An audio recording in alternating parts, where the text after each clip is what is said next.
वह कहानी है महारानीगढ़ के युवराज शौर्य की। एक ऐसा नाम जिसे सुनते ही शौर्य, तेज और पराक्रम की छवि स्वयं आकार ले लेती थी।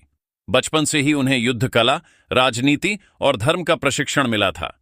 उनकी तलवार बिजली की तरह गिरती और उनका व्यक्तित्व ऐसा था कि सैनिक उनकी एक दृष्टि से ही आदेश समझ लेते।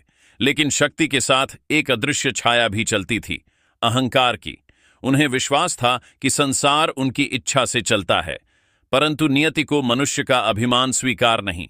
वसंत की उस दोपहर जब वे नरक वन में शिकार के लिए निकले, तब प्रकृति ने पहले ही संकेत दे दिया था। हवाएं असामान्य थीं, पक्षी चुप थे और आकाश धूसर। सेनापति ने लौटने की सलाह दी, पर शौर्य ने सुनहरे हिरण की चर्चा सुन रखी थी। उन्होंने घोड़े को एड़ी लगाई और तूफान से तेज दौड़ पड़े। अचानक आकाश फटा, बिजली गिरी, वर्षा ने धरती को दलदल बना दिया। एक फिसलन, एक चूक, और युवराज गहरी खाई में गिर पड़े। जब आंख खुली तो न संगमरमर था, न स्वर्ण, न सैनिक। सामने थी मिट्टी की सौंधी गंध और बांस की छत। दीनदयाल नामक एक लकड़हारे और उनकी पुत्री नंदिनी ने उन्हें मृत्यु के मुंह से निकाला था, पर स्मृति उनका साथ छोड़ चुकी थी। वह युवराज अब केवल एक अनजान युवक था। दीनदयाल ने उसे मोहन नाम दिया, जो सबका मन मोह ले। नंदिनी ने जड़ी बूटियों से उसका उपचार किया।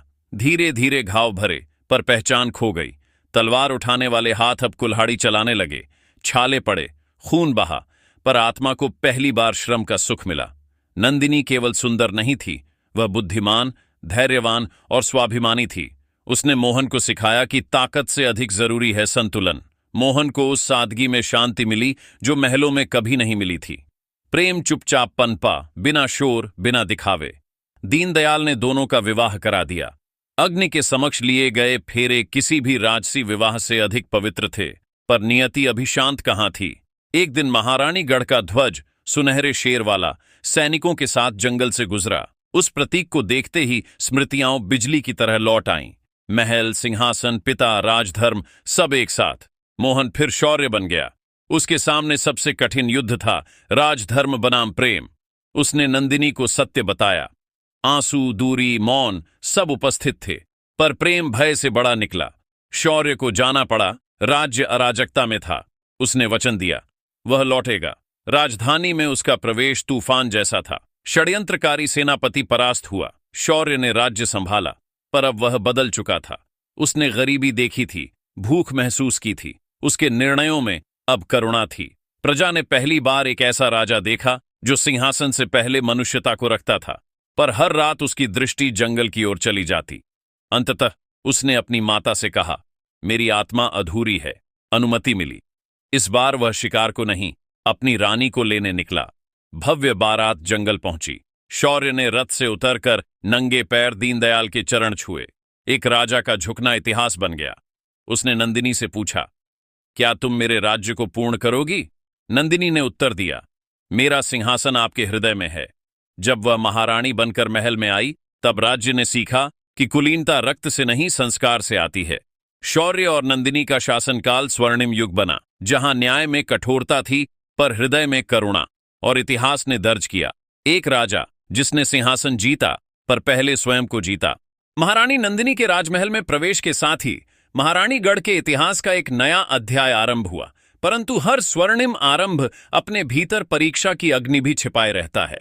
नंदिनी ने जब पहली बार संगमरमर की ठंडी फर्श पर कदम रखा, तो उसे अपने जंगल की मिट्टी की गर्माहट याद आई, पर उसके चेहरे पर संकोच नहीं, आत्मविश्वास था। प्रजा महल के बाहर एकत्र थी। वे उस स्त्री को देखना चाहते थे जिसने उनके राजा का हृदय जीता था। दरबारियों की दृष्टि भिन्न थी, कुछ सम्मान से झुकी हुई, कुछ संदेह से भरी। शौर्य ने सबके सामने घोषणा की कि नंदिनी केवल उनकी पत्नी नहीं, राज्य की महारानी है, और उनका सम्मान करना प्रत्येक व्यक्ति का कर्तव्य है। यह घोषणा आवश्यक थी, क्योंकि महल की दीवारों में वर्षों से कुलीनता का अभिमान पलता आया था। प्रारंभिक दिनों में नंदिनी ने राजसी आडंबर से दूरी रखी। उसने रत्नजटित आभूषणों की अपेक्षा सरल वस्त्रों को चुना, जिससे कुछ रानियों और मंत्रियों को यह लगा कि वह शाही परंपराओं का महत्व नहीं समझती। परंतु शीघ्र ही उन्हें झांत हुआ कि वह परंपरा का नहीं, दिखावे का त्याग करती है। उसने राजकोष के अभिलेख मंगवाए, ग्रामों की स्थिति पूछी और विशेष रूप से वन क्षेत्र के लोगों की समस्याओं पर चर्चा की। शौर्य ने देखा कि जिस करुणा ने कभी उसे मोहन बनाया था, वही करुणा अब राज्य को नया स्वरूप देने वाली है। उसी समय सीमाओं पर एक संकट उभर रहा था। पड़ोसी राज्य का राजा, जिसने शौर्य की अनुपस्थिति में आक्रमण की योजना बनाई थी, अब भी अवसर की प्रतीक्षा में था। दरबार में गुप्त संदेश आए कि सीमांत ग्रामों में सैनिकों की हलचल बढ़ रही है। सेनापति, जो पहले षड्यंत्र में लिप्त था पर अब पश्चाताप कर चुका था, युद्ध की तैयारी की सलाह देने लगा। शौर्य ने परिषद बुलाई। कुछ मंत्रियों का मत था कि तुरंत आक्रमण कर शत्रु को भयभीत कर दिया जाए, पर नंदिनी ने शांत स्वर में कहा कि युद्ध अंतिम उपाय होना चाहिए। पहले संवाद का प्रयास उचित है, क्योंकि युद्ध में प्रजा का रक्त बहता है, राजाओं का नहीं। यह विचार दरबार के लिए नया था। शौर्य ने दूत भेजा और साथ ही सीमाओं की सुरक्षा मजबूत की। कुछ सप्ताह बाद शत्रु की मंशा स्पष्ट हो गई। वे राज्य की समृद्धि से ईर्ष्या रखते थे और मानते थे कि एक वन कन्या के प्रभाव में आया राजा दुर्बल होगा। यह अपमान शौर्य के स्वाभिमान को स्पर्श कर गया, पर उसने क्रोध को संयम से बांधा। उसने सेना को तैयार किया, स्वयं अग्रिम पंक्ति में खड़ा हुआ और नंदिनी को राजप्रासाद की सुरक्षा का दायित्व सौंपा। युद्ध का दिन आया। रणभूमि में शंखनाद गूंजा। शौर्य की तलवार फिर बिजली बनी, पर इस बार उसके वार में केवल पराक्रम नहीं, प्रजा की रक्षा का संकल्प था। संघर्ष लंबा चला, पर अंततः शत्रु परास्त हुआ। विजय के बाद शौर्य ने पराजित राजा को दंडित करने के बजाय संधि का प्रस्ताव दिया, जिससे दोनों राज्यों के बीच स्थायी शांति स्थापित हुई। जब वह विजयी होकर लौटा तो प्रजा ने उसका अभिनंदन किया, पर उसने श्रेय नंदिनी की दूरदर्शिता को दिया। इस घटना के बाद दरबारियों का दृष्टिकोण बदलने लगा।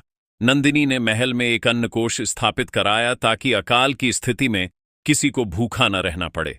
उसने विधवाओं और अनाथों के लिए आश्रय गृह बनवाए और वनवासियों को कर में छूट दिलाई। धीरे धीरे महारानीगढ़ समृद्ध और न्याय का प्रतीक बन गया। शौर्य और नंदिनी के बीच प्रेम भी समय के साथ और गहरा हुआ।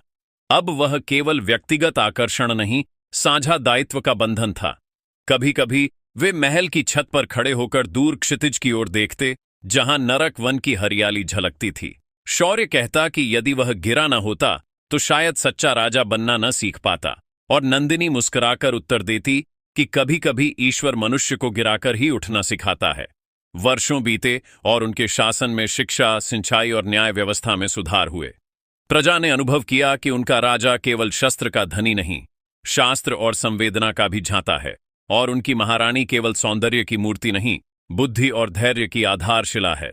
इतिहासकारों ने लिखा कि उस काल में अपराध घटे, व्यापार बढ़ा और सीमाएं सुरक्षित रहीं। पर सबसे बड़ा परिवर्तन लोगों के मन में था।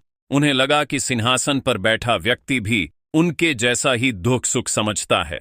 एक दिन दीनदयाल को राजमहल में आमंत्रित किया गया। वृद्ध लकड़हारा जब दरबार में आया तो शौर्य स्वयं सिंहासन से उतरकर उसे आसन पर बिठाया। यह दृश्य देखकर सभी समझ गए कि इस राज्य की शक्ति केवल तलवार में नहीं, कृतज्ञता में है।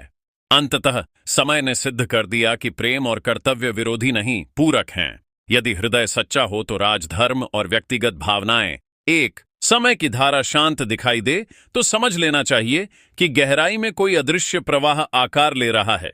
महारानीगढ़ के स्वर्णिम वर्षों के बाद भी संसार स्थिर नहीं था। उत्तर दिशा में पहाड़ी जनजातियों के बीच असंतोष पनप रहा था।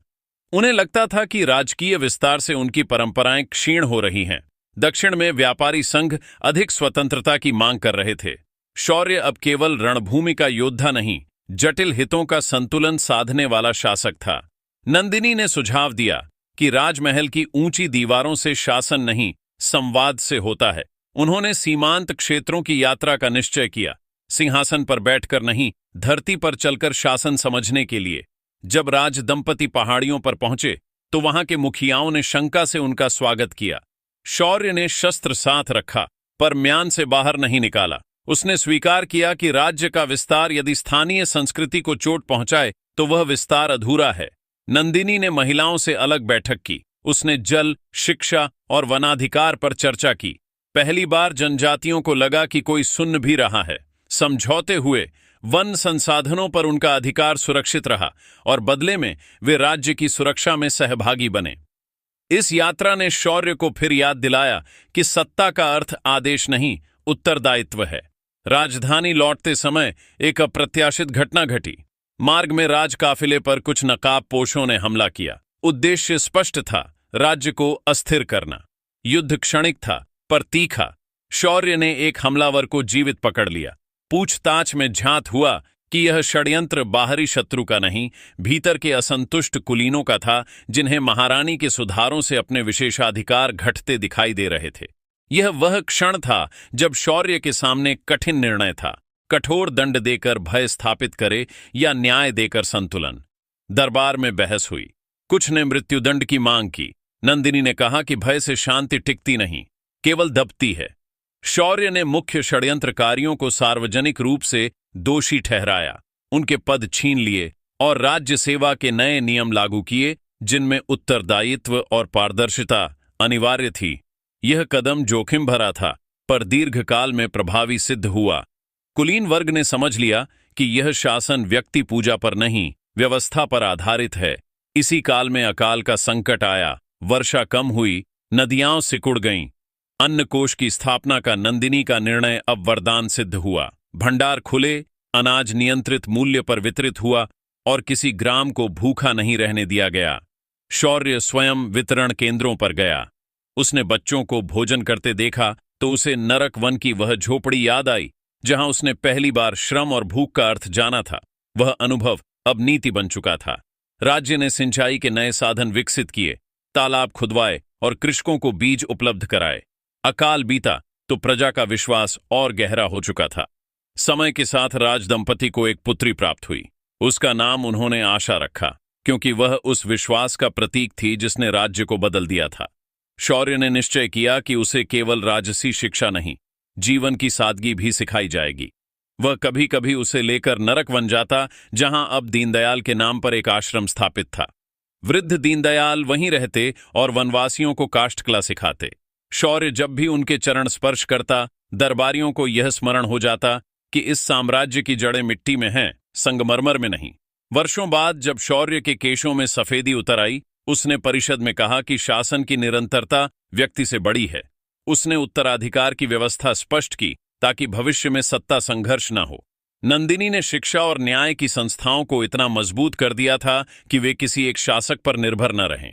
महारानीगढ़ अब केवल एक समृद्ध राज्य नहीं, एक विचार बन चुका था कि शक्ति और करुणा साथ चल सकते हैं। एक संध्या शौर्य और नंदिनी महल की उसी खिड़की पर खड़े थे जहां से जंगल दिखाई देता था। सूर्य अस्त हो रहा था, आकाश सुनहरा था।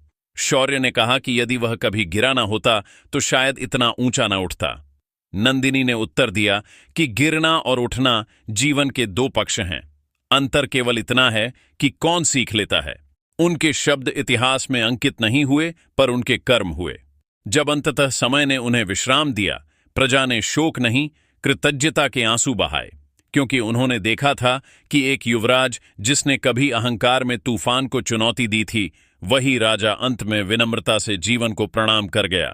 महारानीगढ़ का स्वर्णिम युग केवल विजय, सुधार या समृद्धि की कथा नहीं था। वह उस